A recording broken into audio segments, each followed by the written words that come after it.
This is the story of a man named Stanley. Stanley worked for a company in a big building where he was employee number 427. Employee number 427's job was simple. He sat at his desk in room 427 and he pushed buttons on a keyboard. Orders came to him through a monitor on his desk, telling him what buttons to push, how long to push them, and in what order. This is what employee 427 did every day of every month of every year. And although others might have considered it soul-rending, Stanley relished every moment that the orders came in, as though he had been made exactly for this job. And Stanley was happy. And then one day, something very peculiar happened. Something that would forever change Stanley. Something he would never quite forget. He had been at his desk for nearly an hour when he realized that not one single order had arrived on the monitor for him to follow. No one had showed up to give him instructions, call a meeting, or even say hi. Never in all his years at the company had this happened, this complete isolation. Something was very clearly wrong. Shocked, frozen solid, Stanley found himself unable to move for the longest time. But as he came to his wits and regained his senses, he got up from his desk and stepped out of his office.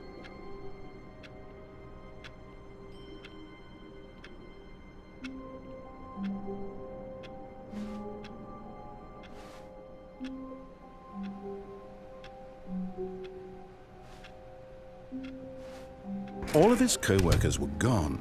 What could it mean? Stanley decided to go to the meeting room. Perhaps he had simply missed a memo.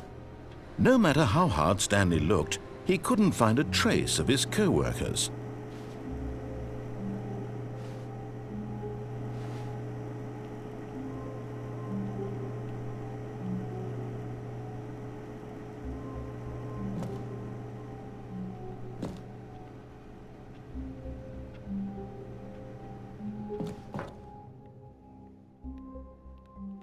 At first, Stanley assumed he'd broken the map, until he heard this narration and realized it was part of the game's design all along. He then praised the game for its insightful and witty commentary into the nature of video game structure and its examination of structural narrative tropes. So, now that you're here, what do you think? Isn't this a fun and unique place to be? Why don't we take a minute just to drink it all in? Okay, I'm over it now. What do you think? Are you sick of this gag yet?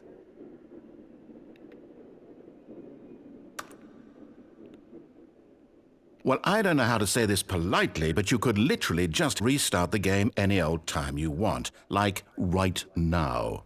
You could have done it just then. Now would also be an appropriate time to quit. Any of these points and so many, many more, all of them are appropriate. I'm enjoying what seems to be an internal conflict going on where you are literally unable to act on your own desires to restart the game. So, just to push the envelope, I'm going to try and make this as miserable as possible and see how long you can maintain. There once was a man named Stanley, who people considered so manly. But the truth must be told, he was not very old and was quite particularly gangly. What Stanley liked most was buttons. He pushed them like some kind of glutton. He did it all day in a meaningful way, but his brain had long ceased to function. Which is why he is in this parable and lives an existence quite terrible. And if you are not strong and keep playing along, you too will become quite unbearable. Yes.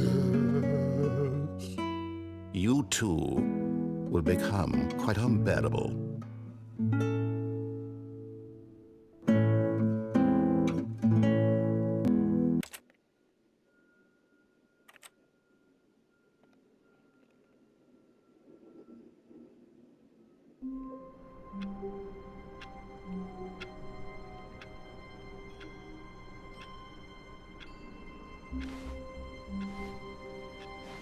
All of his co-workers were gone.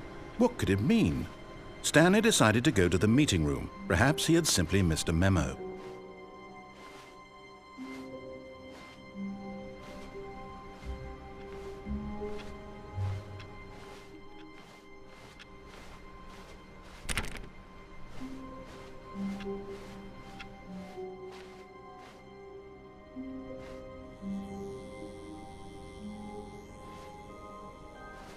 Oh, good. You notice my sign. Yes, I have something very exciting to show you.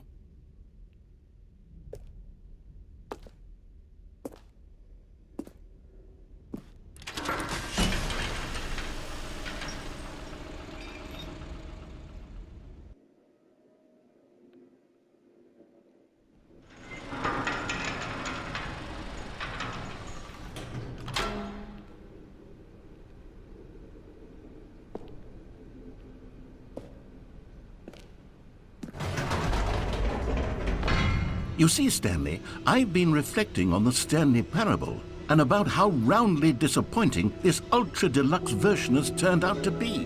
The original Stanley parable was a landmark, and any new content for it should live up to that legacy. So forget this ultra-deluxe nonsense. I say we take it one step even further.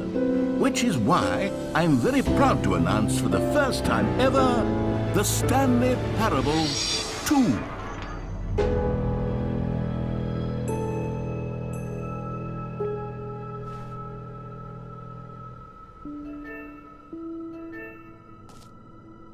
Yes, you see, isn't this far superior to a measly port with a few minor additions? Think of all the new territory we'll cover with a fully fledged sequel. An entirely new experience, built from the ground up. Why, there are so many possibilities. It could go in so many different directions.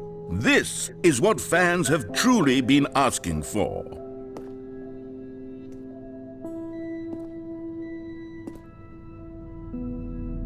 Calling it the Stanley Parable 2 is just so much catchier than Ultra Deluxe, don't you think? Ultra Deluxe? What does it even mean? But the Stanley Parable 2, now that's an artistic statement right there.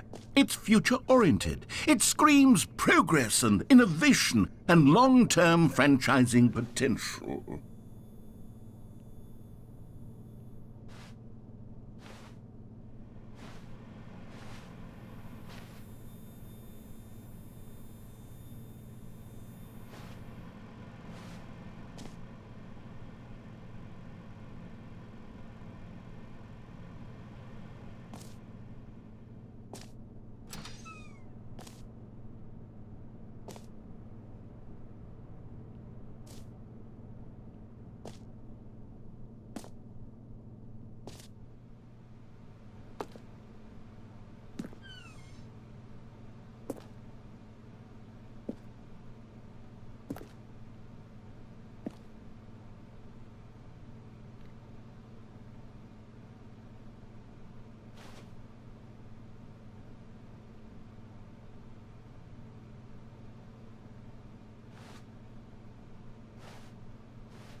Now, to be clear, I haven't quite nailed down what exactly the Stanley Parable 2 is going to be, but let's take a look at some of the features I've been developing for it.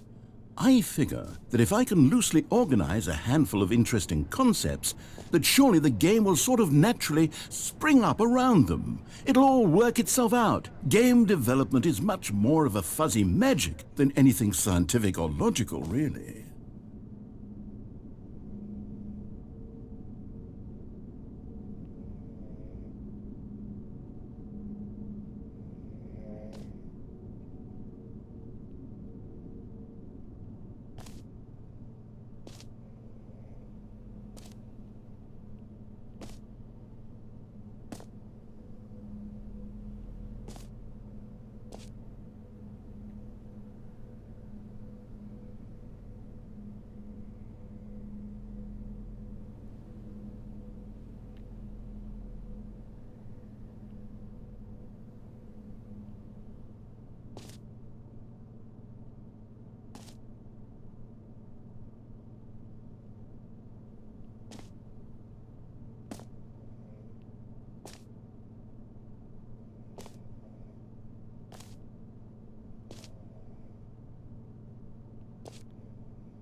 are. Go on, try out some of the new features.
For the Stanley Parable 2, I asked myself, what do players really want?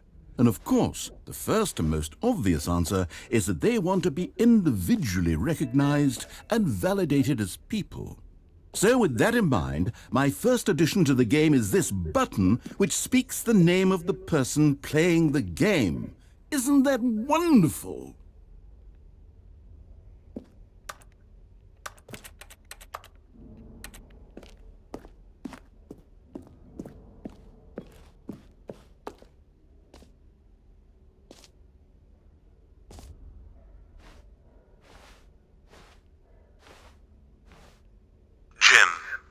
Sorry, I should have clarified. Right now, the button only says the name Jim. But of course, in the final game, this button will say your name, whatever name that is. Here, let's have you role-play as Jim to really simulate the full experience of this feature. Just play along. I promise you'll love it. Okay, here we go. Let's take a deep breath, clear your mind, forget whoever you are, and simply become a person named Jim. I want you to imagine yourself living as Jim, sleeping and waking as Jim, falling in love and being heartbroken as Jim, seizing all of the world's possibilities as Jim, and as Jim watching your dreams crumble into dust. Do you feel it deeply? Are you really, truly Jim right now? If so, then please step forward and press the button.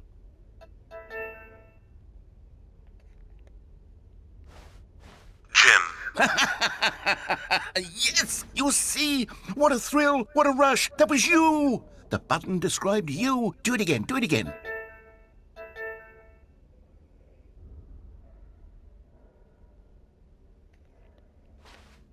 Jim. Oh, it hits even harder the second time. If this were the only new feature in the Stanley Parable 2, it would still be worth the money. Let's take a break from the Jim button. I'm too emotionally drained from all of this personal validation.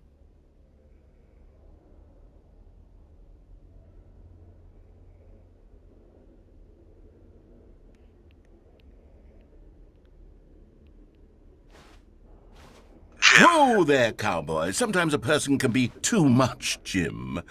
I'm putting the Jim button away. Otherwise, soon you'll start to lose all sense of who you actually are.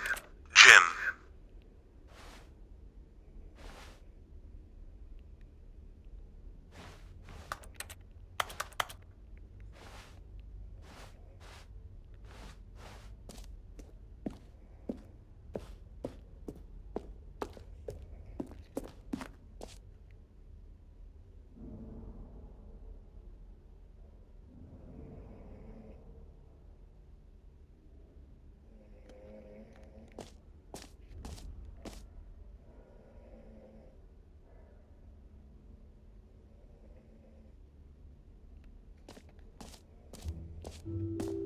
I suppose I could allow only people named Jim to play the Stanley Parable 2. That would actually save me the work of finishing this feature.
You know what? Let's bring the jump circle back for Stanley Parable 2 as well. It's a...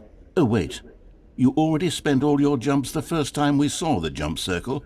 Oh well. I suppose it can just be a nice decorative piece then.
Stanley, here's an idea that I'm truly fond of. It's never been done before in a video game. This is, in fact, a hole that you can fall down forever. That's right. Infinite falling. You can fall until the end of time, if you like. A stunning leap forward for video games as a medium.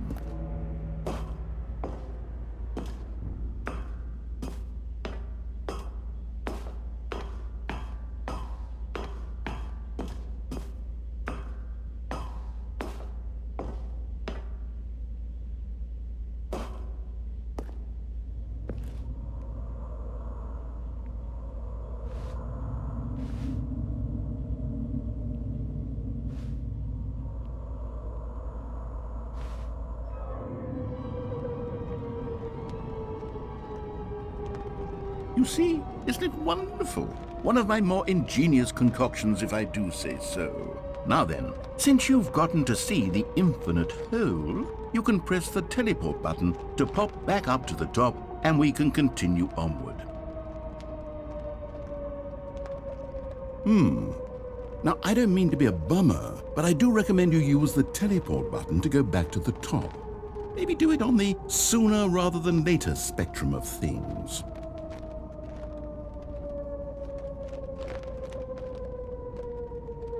Okay, Stanley, I don't know quite how to say this tactfully, but it's possible that I slightly exaggerated the infinite nature of the hole. Is it a very, very deep hole? To be certain it is.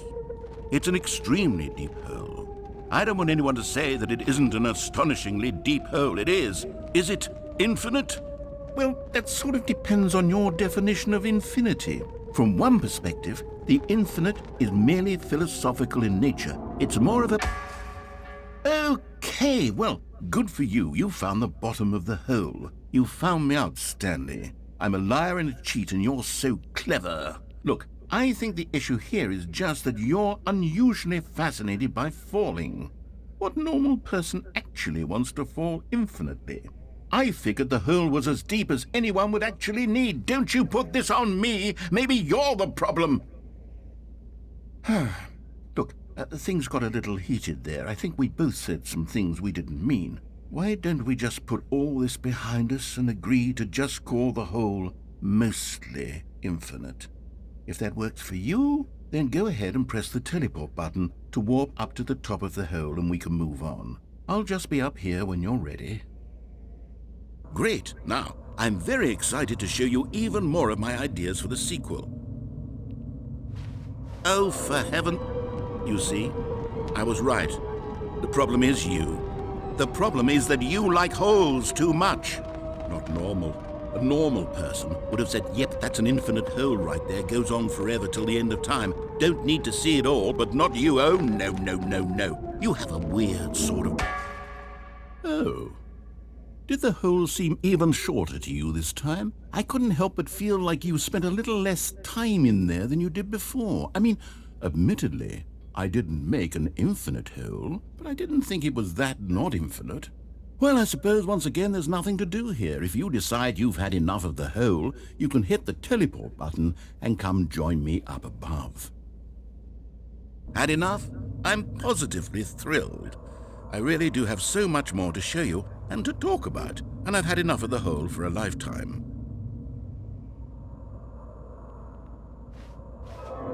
Gosh, how could I have guessed? You're back in the hole.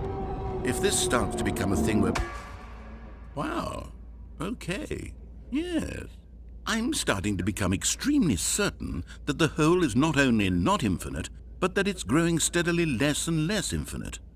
I suspect that I'm starting to hit the point where it's no longer feasible to call the hole infinitely deep, even by the lax overall standards for accountability and marketing. What's going on here?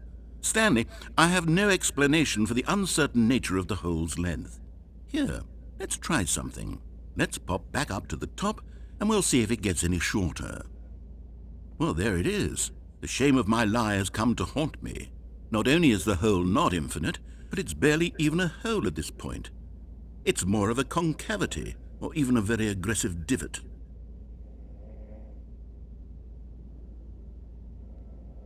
How is this still appealing to you? I know you're obsessed with holes, but at this depth, I just can't see this scratching the itch. Oh, who am I to judge? You just do whatever it is you're here to do and hit the teleport button when you're ready to move on.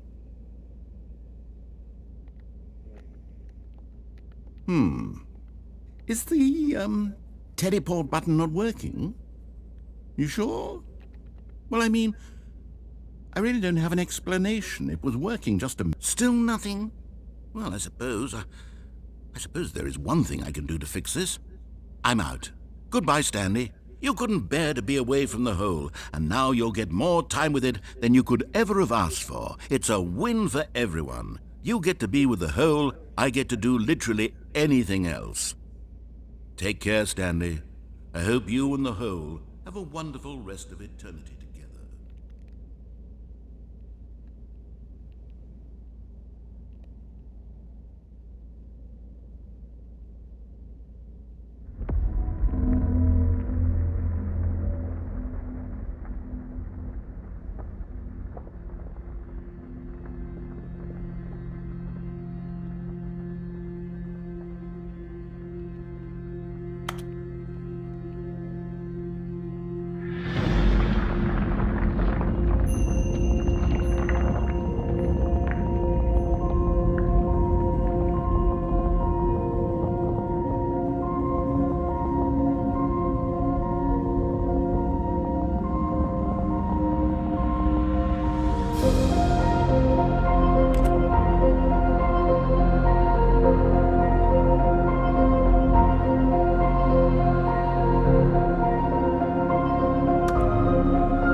My head's stronger. Now you're no longer. What?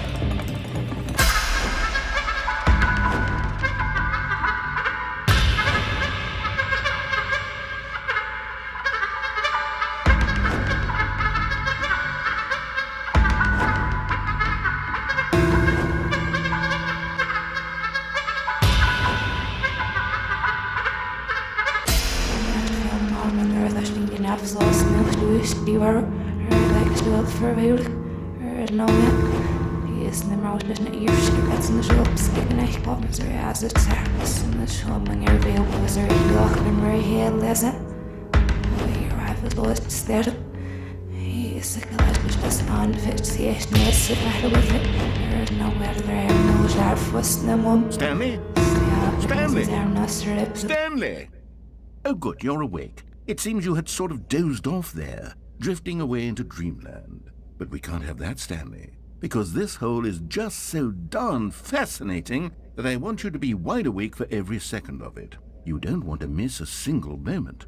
So how about if I just pop in from time to time and wake you up to keep you really truly focused on the hole? From the looks of things, you and I will have many, many years here in this hole, and I'm looking forward to all of them. Stay alert, Stanley. I'll be back. Toodlepip.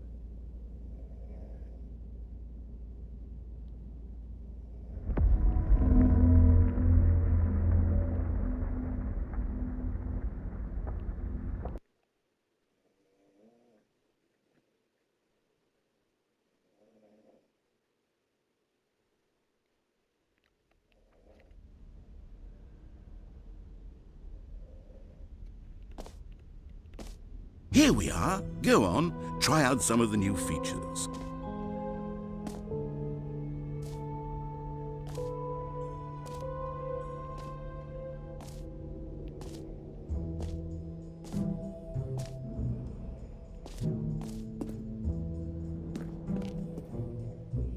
A common complaint of the Stanley Parable was that it was confusing and paradoxical, that it engendered a chaotic sense of reckless despair in those who played it. Well, I am happy to say that after much consideration, I've engineered a clever solution to this fundamental problem with the game. It's the Stanley Parable Reassurance Bucket. You see, Stanley, anytime you're holding the bucket, a sense of calm and ease will fill your mind and your heart. It's true. As long as you hold on to the bucket, the many disorienting contradictions of the Stanley Parable will feel perfectly normal and perhaps even comforting. You may even come to long for the gentle embrace of jarring cognitive dissonance while the bucket is in your arms. And to be honest, it's a much more convenient solution for me than actually redesigning the game to be less uncomfortable. Can you imagine what a pain in the ass that would be? Yes, the bucket is the perfect solution. Come on, give it a try.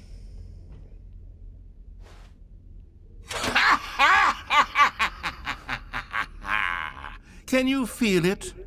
The glow of comfort, even in the face of crushing despair, must already be sweeping through your body. And in fact, can I say that I do believe the bucket lends you an air of charisma as well? I think that just holding it has made you the slightest bit more attractive as a person. The benefits of the bucket seem to go on, don't they? All this and more await you in the Stanley Parable 2.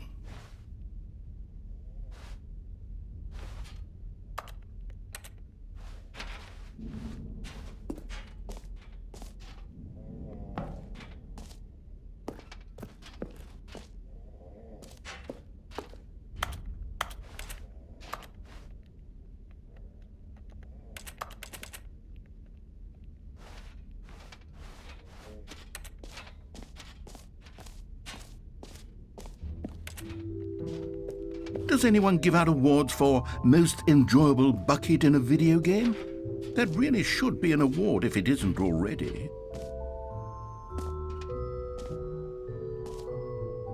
Okay, I'll be honest, I haven't yet decided on this one.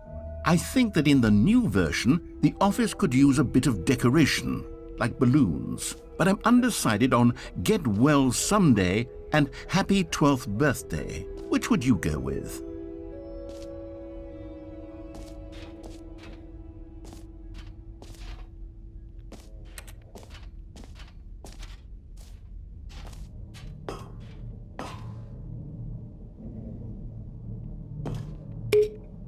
You know, sometimes when you solicit another person's opinion, it makes you realize that you knew which one you actually really wanted all along. Happy 12th birthday, step-niece, it is.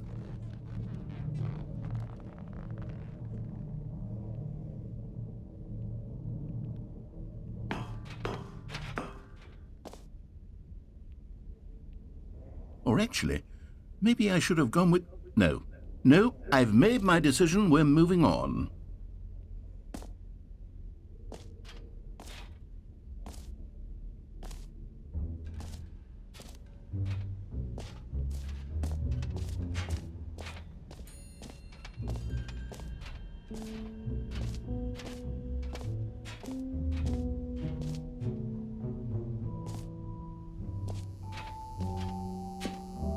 Now here's something special. You remember that broken test trophy that got left in the game on accident?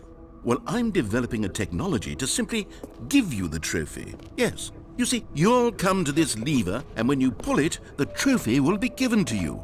It's as simple as that.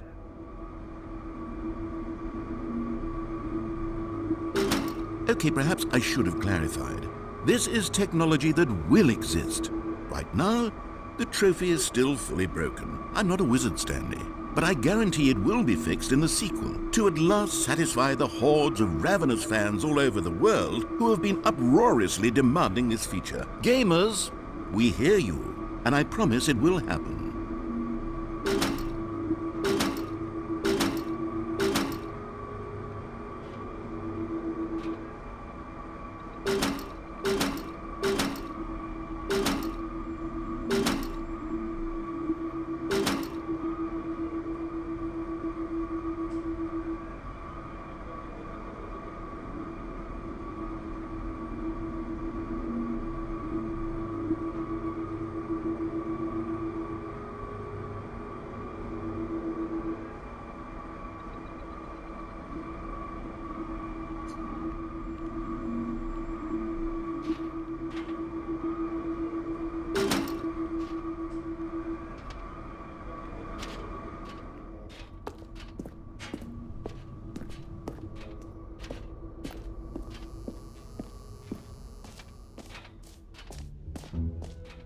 What else? What other exhibits haven't we seen yet?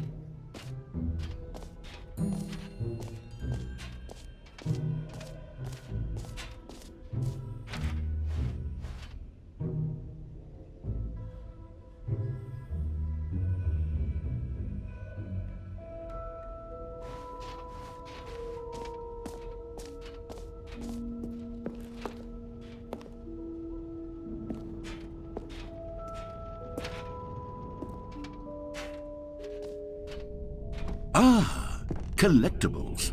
Now it's a real video game. In the Stanley Parable 2, you'll run around gathering up these miniature Stanley figurines. And what's truly innovative is that there will be no reward for collecting all of them. I don't want to stifle the intrinsic joy of watching a number go up. You simply collect all of them, and then you move the hell on with your unremarkable life.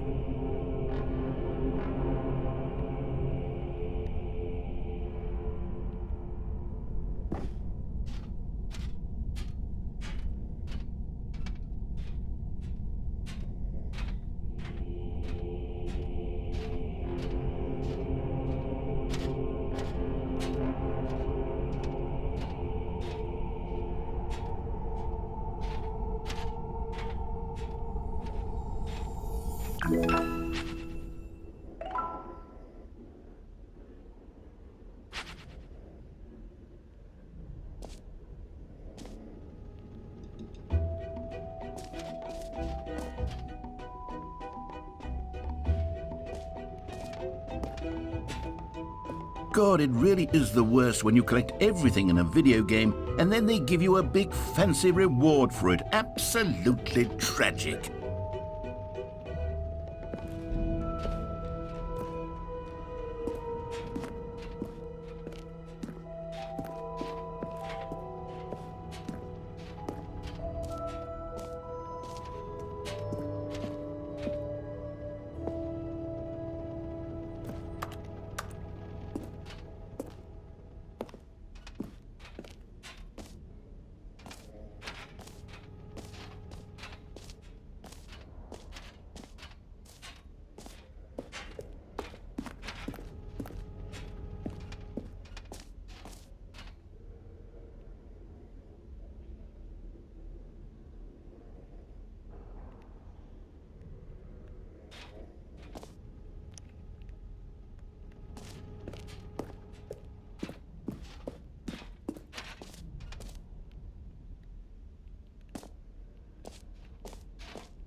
An epilogue would be fun, wouldn't it, Stanley? Yes, it will go at the end of the, well, we'll figure that out later.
All right, have you seen everything you wanted to? Ready to move on now?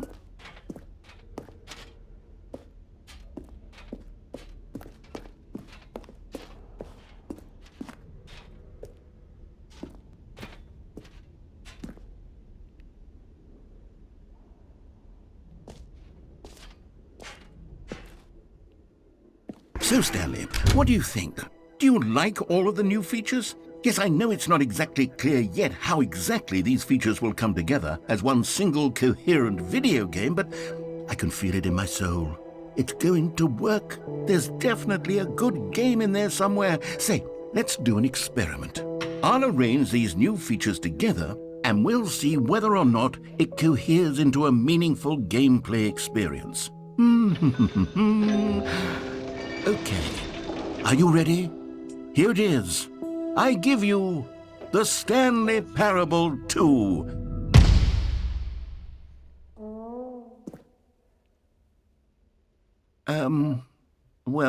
I mean, there's potential here, right? It's sort of... Okay, never mind. Hold on, let me do a different arrangement. Okay, yes, this is much better. I feel good about this. Here we go, version 2. Who am I kidding, Stanley? This isn't a coherent video game at all. It's a lot of gags. And I do very much enjoy creating gags, but they don't add up to anything. I wanted more than anything to create a sequel that would capture all the magic of the first game. I wanted fans to love it. No matter how good these gags are, they won't stand on their own. They would need the structure and the gameplay of the original. Wait, maybe that's it. I can take the original Stanley Parable and simply, well, insert a few of my new features into it. Tastefully, of course. With respect. With care for the vision and integrity of the original game. Would it possibly work? I suppose it could. But it would need a really, really tremendous title screen. A title screen that says with bold and uncompromising conviction, "This is the Stanley Parable 2. Let me see if I can whip something up. All right, perfect. Go ahead. Take a look.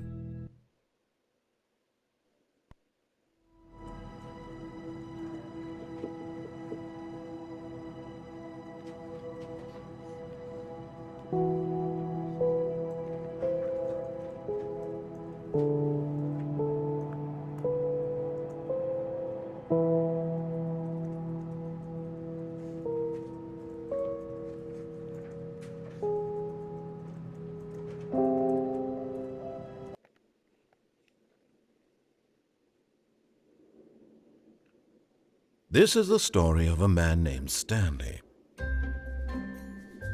Stanley worked for a company in a big building where he was employee number 427. Employee number 427's job was simple.